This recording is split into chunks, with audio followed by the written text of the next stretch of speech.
Morning everyone, hope you're all coping with the lockdown and all that.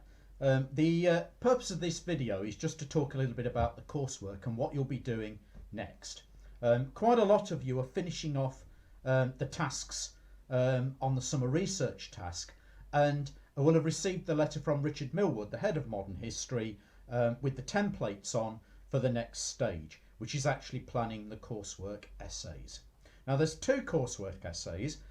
One which asks you whether Adenauer was the most successful leader or chancellor across the period, and then the other one asks you whether the FRG, West Germany, was the most stable of the regimes that you will have looked at. Now I will deal with each of the questions and how you might plan the sections and how you might lay it out structurally on subsequent videos, so there'll be one for each question. What I want to do with this one is just to talk a little bit about the concept of change and continuity, which you will have seen on Richard's email has to be a central thing that is put across in the coursework answers that you provide. You have to show that you understand what change and continuity actually means in the course of your essay. What is change and continuity? Well, it is simply the understanding that across the period of Germany that you're looking at, from 1871 through to 1963, that across that period there are common themes that kind of stay the same. That's the continuity, but at the same time there's lots of things that change across the period, and it's as simple as that. That's all the concept means. To put it even more simply, take this cup of tea that I've got here. If I finish the tea off,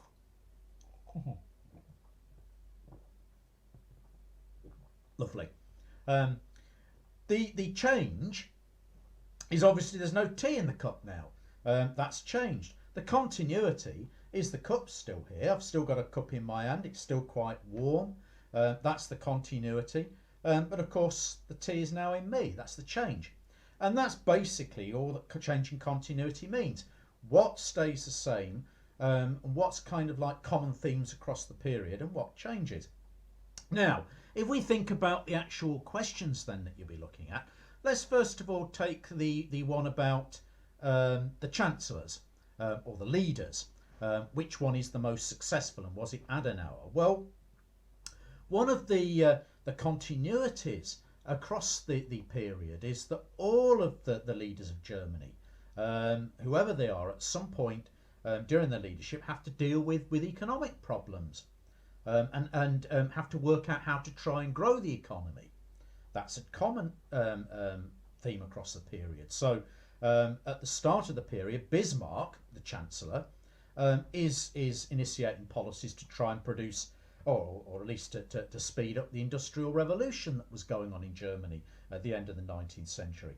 And then if you jump towards the end of the period, let's say 1950s, when Konrad Adenauer was the Chancellor of West Germany, he is also promoting economic growth and trying to grow the economy through his economic policies by enabling more people to move to Germany to provide the labour that they need and so on. So a common problem that the chancellors have to grapple with is how to grow the economy. I mean, Hitler, when he was chancellor in the 1930s, had to try and work out how Germany could recover from the depression, and he got a man called Hjalmar Schacht in to try and help him with that as Minister of Economics. So they're grappling with very similar problems across the period. Of course, the change is that they're doing some quite different things with the economy and having different levels of success in dealing with those problems. So Hitler is somebody that initiated public works schemes, but certainly didn't encourage immigration into Germany, whereas Konrad Adenauer in the 1950s had a liberal policy towards people to moving to Germany, particularly from the other German state, East Germany, to provide the labour that they needed in the West. So you get different economic policies, but they're grappling with similar policies, and that's all that change and continuity means. With the other question, the one on which of the regimes was the most stable, Well, one big continuity across that period is that all of the regimes face opposition of some kind or another. At the start of the period, Bismarck and the Kaiser are dealing with opposition from the socialists. And at the end of the period, you've got West Germany has opposition groups on the far left in there. Hitler, of course, faced opposition from groups like the White Rose Group, and the Weimar Republic had all manner of different opposition that it had to deal with, from the far left Spartacists to the far right Nazis. So all of them are dealing with opposition of some kind or other, but they're having varying degrees of success at doing so, and they're using different methods. So the dictatorships, Nazi Germany and the GDR, are using oppression to deal with opposition, whereas West Germany is creating a democratic system where the opposition can express itself through elections and by trying to get voted in. Same with the Weimar Republic, although there are differences between the two democracies, in that the post-war West Germany, in its constitution, the basic law, will not allow parties to sit in the Reichstag who are anti-democratic, which is not the case with the Weimar Republic. So there are continuities and there are changes across the period.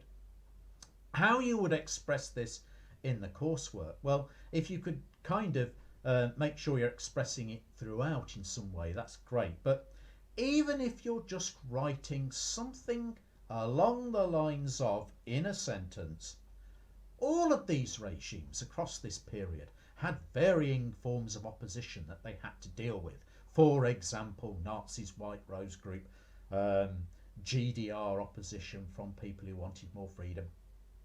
However, they dealt with this opposition in very different ways and had varying degrees of success. That statement is conveying that you understand change and continuity. It's as if you're in an aeroplane and you're looking down at the span of German history from 1871 to 1963, and you're looking at the whole thing from above and you're saying, well, this is the same kind of across the whole period. They're all dealing with economic problems at one stage or the other, but this guy here is having far more success with it than this guy here or this guy at the start. That's understanding change and continuity, and that's all it is. Try not to overcomplicate it. All you need to do is just keep making these overall observations. You know, that one of the things that they're all dealing with is this. One of the things that's a common theme across the whole period is that. But there are varying degrees of success in dealing with it. They're using various ways and policies that differ to try and deal with it. And that's all that change and continuity really is.